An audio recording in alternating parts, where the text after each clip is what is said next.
Hello everyone, welcome to English Shorthand classes. Class Chandra Volume 1, Exercise 1. Get ready for the dictation. Start.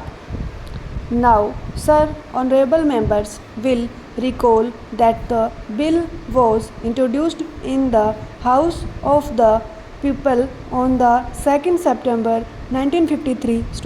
It has had a long history and in one form or another it has been before the public since the end of 1949. In the statement of objects and reasons, the various stages through which the bill has passed since 1946 have been summarized, and I need not recapitulate on this occasion the circumstances in which the then government of India took the decision in early 1946 to initiate an inquiry into the reform of our company law. I would remind honorable members that between 1946 and 1948 the entire field of company law was carefully reviewed by two distinguished company law lawyers who were appointed to recommend the broad lines on which the present act should be revised.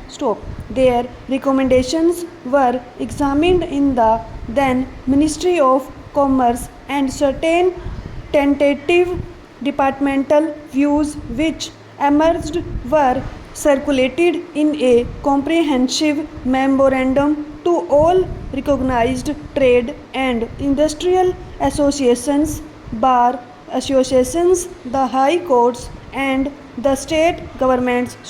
That brought us to the end of 1949.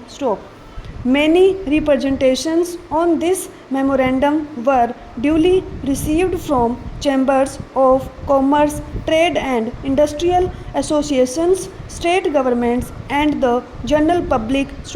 At the end of 1950, the government of India appointed a committee under the chairmanship of Sri Bhabha to go into the entire question of the revision of the Companies Act with particular reference to its bearing on the development of trade and industry in this country.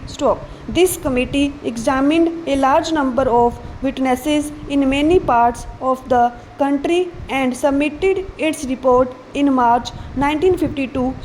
This report again was circulated to all state governments, chambers of commerce, trade associations, high courts, and many other bodies.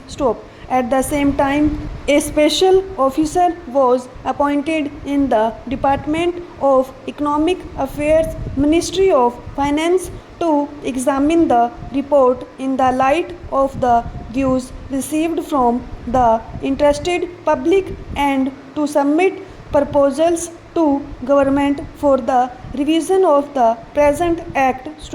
The bill now before the House is based largely on the recommendations of the Company Law Committee, modified in a few particulars.